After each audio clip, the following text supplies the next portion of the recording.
Berdasarkan barang bukti yang ditemukan, sejak bulan Desember, tersangka telah meraup keuntungan kurang lebih sebesar 65 juta, yang juga korbannya kurang lebih 100 orang.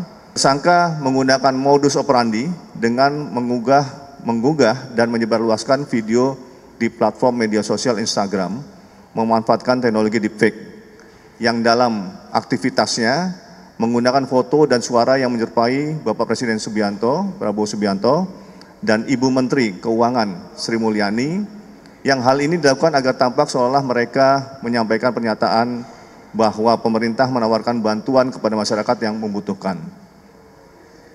Terkait beredarnya video deepfake yang menampilkan Ibu Sri Mulyani, video tersebut diambil dari 2 kegiatan resmi yang dihadiri oleh Menteri Keuangan, yaitu 1. Kegiatan Festival Transformasi yang berlangsung pada tanggal 27 Oktober 2020. Talkshow yang kedua, Talkshow Neraca Komunitas pada tanggal 30 Mei 2022.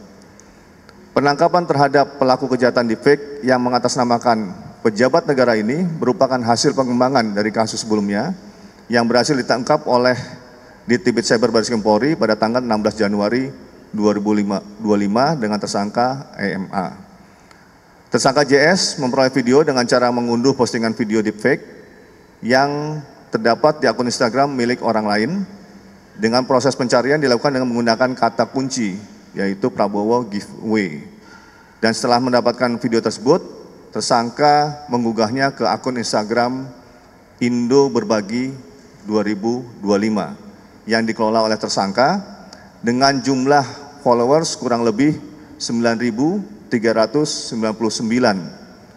Yang dalam video diunggah tersebut, tersangka mencantumkan nomor WhatsApp yang dapat dihubungi dengan harapan menarik perhatian masyarakat untuk menghubungi tersangka, yang kemudian diarahkan oleh tersangka agar mengisi pendaftaran penerima bantuan. Setelah itu, korban diminta untuk mentransfer sejumlah uang dengan alasan biaya administrasi. Korban atau masyarakat yang telah membayar biaya administrasi dijanjikan pencairan dana oleh tersangka, sehingga korban percaya untuk kembali mentransfer sejumlah uang yang sebenarnya dana bantuan tersebut tidak pernah ada.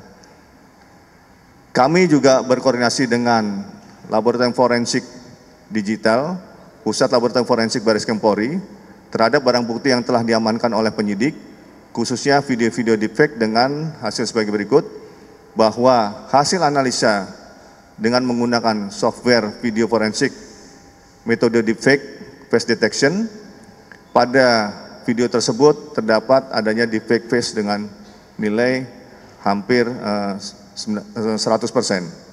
Fake, dan dengan menggunakan analisa deepfake detection face gun, deepfake didapat nilai GAN, Generative Adversarial Neural Network, dengan skor GAN 1.00. Dari hasil analisa error level analysis, terdapat adanya penggabungan frame berupa tulisan dan gambar yang dijadikan satu dalam satu video, yang menandakan adanya proses editing, dan dapat disimpulkan bahwa momen-momen pada frame-frame di file video tersebut adalah bersifat tidak wajar dan tidak kontinu dan tidak saling bersesuaian dengan momen di tiap-tiap frame. Dalam arti pada frame-frame tersebut ditemukan adanya penyisipan, penggabungan maupun pemotongan frame. Tersangka JS dari hasil pemeriksaannya mengakui bahwa telah melakukan kegiatan penipuan ini sejak tahun 2024, yang modus operandinya adalah menyebarkan konten berupa video deepfake yang menampilkan pejabat negara dan sejumlah public figure ternama di Indonesia. Berdasarkan barang bukti yang ditemukan, sejak bulan Desember, tersangka telah meraup keuntungan kurang lebih sebesar 65 juta, yang juga korbannya kurang lebih 100 orang, berasal dari 20 provinsi, dengan jumlah korban terbanyak berasal dari Provinsi Jawa Timur, Jawa Tengah, dan Papua. Tersangka JS dilakukan penangkapan pada hari Selasa, 4 Februari 2025, di kediamannya di Adiluwih, Kabupaten Pringsewu, Provinsi Lampung, di mana tersangka JS berperan dalam mengunggah video deepfake dengan menambahkan caption dan nomor WhatsApp. Sampai dengan saat ini, penyidik Direktorat Cyber Baris Krim Polri mendalami apakah tersangka JS melaksanakan aksinya ini merupakan sindikat, karena kita akan hubungkan dengan pengungkapan kasus yang sebelumnya. Barang bukti yang telah diamankan yaitu 1 unit handphone merek Vivo 1820, IMEI sekian dan sekian, ada 2 IMEI. 1 unit handphone merek Samsung Galaxy S24 dengan 2 IMEI, kemudian 1 unit handphone merek Vivo Y12S 2021 dengan 2 IMEI.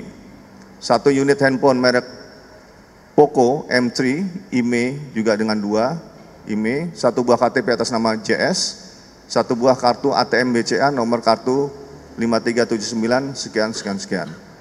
Tersangka JS dijerat dengan menerapkan Undang-Undang Informasi dan Transaksi Elektronik dan atau penipuan pasal 51 ayat 1 junto pasal 35 Undang-Undang nomor 1 tahun 2024 tentang perubahan kedua atas Undang-Undang nomor 11 tahun 2008 tentang informasi dan transaksi elektronik, yaitu setiap orang dengan sengaja dan tanpa hak melawan hukum melakukan manipulasi, penciptaan, perubahan, penghilangan, perusakan informasi elektronik dan atau dokumen elektronik dengan tujuan agar informasi elektronik dan atau dokumen elektronik tersebut dianggap seolah-olah data yang otentik. Dipidana dengan pidana penjara paling lama 12 tahun dan atau denda paling banyak 12 miliar rupiah. Kemudian yang kedua, pasal 378 KUHP, barang siapa dengan maksud untuk menguntungkan diri sendiri atau orang lain secara melawan hukum dengan memakai nama palsu atau martabat palsu dengan tipu muslihat ataupun rangkaian kebohongan menggerakkan orang lain untuk menyerahkan barang sesuatu kepadanya atau supaya memberi hutang maupun menghapuskan piutang. Dipidana karena penipuan dengan pidana penjara paling lama 4 tahun dan denda paling banyak 500 juta rupiah. Dalam mengatasi kejahatan cyber, tentunya kami juga tidak bisa bekerja sendiri, maka kami juga mengedepankan kerjasama, apakah itu joint investigasi, sharing informasi, ataupun capacity building, peningkatan kemampuan. Yang dalam kasus ini, kami mengapresiasi respon cepat Kementerian Komunikasi dan Digital, Kemenkomdigi, atas kerjasama dan sinergitas yang telah dilakukan.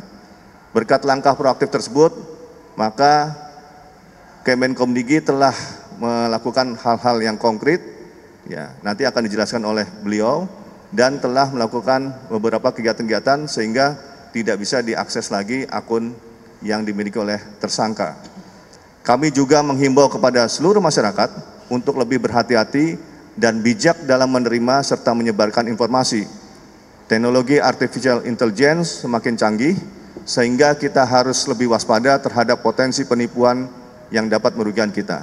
Pastikan untuk selalu memverifikasi kebenaran informasi sebelum mempercayai atau membagikannya, serta gunakan sumber berita yang kredibel.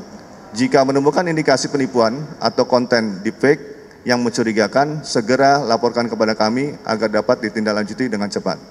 Demikian yang dapat kami sampaikan. Sekian, terima kasih. Wassalamualaikum warahmatullahi wabarakatuh.